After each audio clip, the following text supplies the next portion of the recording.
Samahan niyo akong mag-troll. The Archie Show. Wish you. The Archie Show. Wish you. The Archie Show. Wish you. The Archie Show. Wish you. The Archie Show.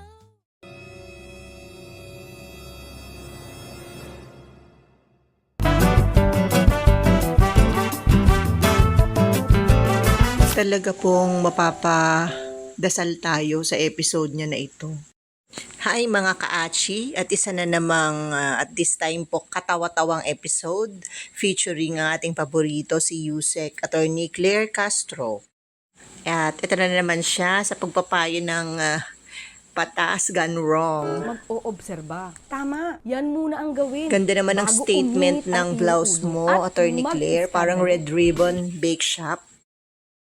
Let us remember her title, pag nahuli mo ang asawa mo na may kasamang ibang babae, anong gagawin mo?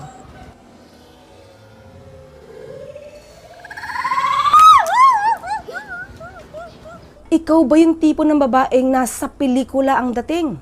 Kukuha ng likido at ibubuho sa mukha ng babae upang pumangit ito. No, no, no, wag na wag mong gagawin yan. Yan ay labag sa batas.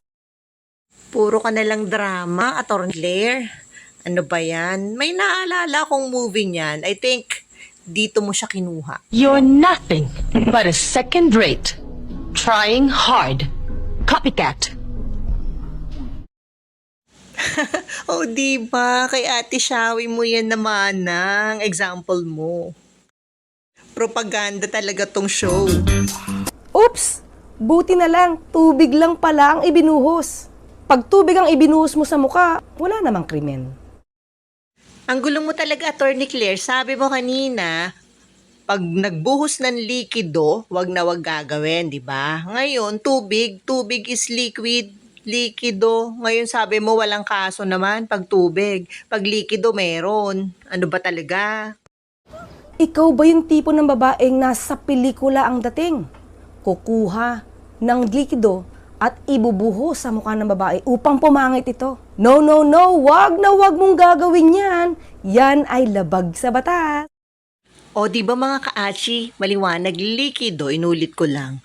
Baka naman, Attorney Claire, ang ibig mo sabihin dyan ay asido. Hindi ako ng babae.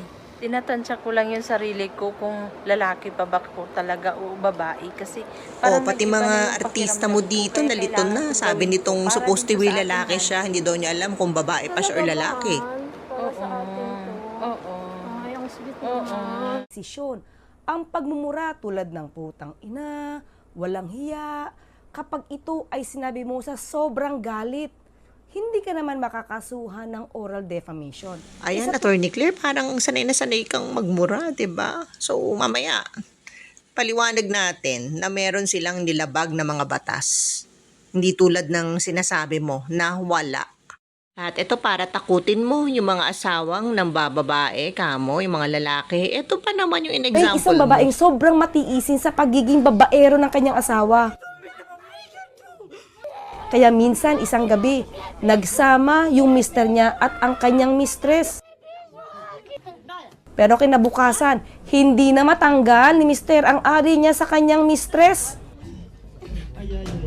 Kenyan man who was Talaga, Attorney cheating with Claire, another di ba man's pinakikita mo wife pa itong got malaswang stuck to? in her Ganyan this ba week yung in a pananakot guest namin sa house asawa in namin na Nairobi. pwede mangyari sa kanila pag ng babae, di ba? Di, siseryosohin ba kami ng mga mister namin? I mean, nangyayari yan, pero napaka-rare. Once in a blue moon. Hanggang sa muli po, ako po sa Attorney Claire Castro. Hanggang sa susunod nating episode, dito lamang sa Let's Clear It with Attorney Claire. Wow, parang tumula lang Parang makata. So, eto na tayo sa batas. Isa-isahin natin itong mga binigay na sitwasyon ni Attorney Claire. Una, sabi mo sa title, pag nahuli mong may kasama ang iyong asawa na ibang babae, kagaya niya nahuli, nandun, nakaupo, 'di ba? Nakaupo sa public place. Kung gusto mo tong gamitin sa legal na paraan, 'di ba? Katulad ng annulment, vowsy, at kung ano-ano pa, concubinage. Dapat maayos, malinaw, at legit yang evidence mo. Hindi tatayo sa court yan, yung kinunan mo na yan na nasa public place. Sabi mo nga do sa full video na to, 'di ba? Yung mga lalaki hindi aamin kahit pitpitin ang nag-stop ka pa doon daliri. So yung eksena na yan, madaming pwede talaga maging alibay ang mga mister. Lahat ng excuse sa book gagawin kasi nasa public place katabi yung babae. You need talaga yung very solid and black and white evidences para yung reklamo mo ay maging kaso. At wag na wag kayong maniwala na hindi kayo pwedeng kasuhan dahil sinabuyan mo ng tubig ang isang tao kahit tubig lang yan at galit ka.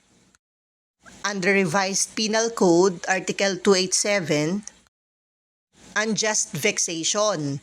Ito'y kapag intentionally mong ginulo, inistorbo, ininsulto ang isang tao kahit wala namang physical na injury. Yan for example, nasabuyan nga ng tubig kasi gusto mo lang siyang mapahiya sa harap ng iba. Ang parusa, makukulong ng 1 to 30 days, multa o pareho.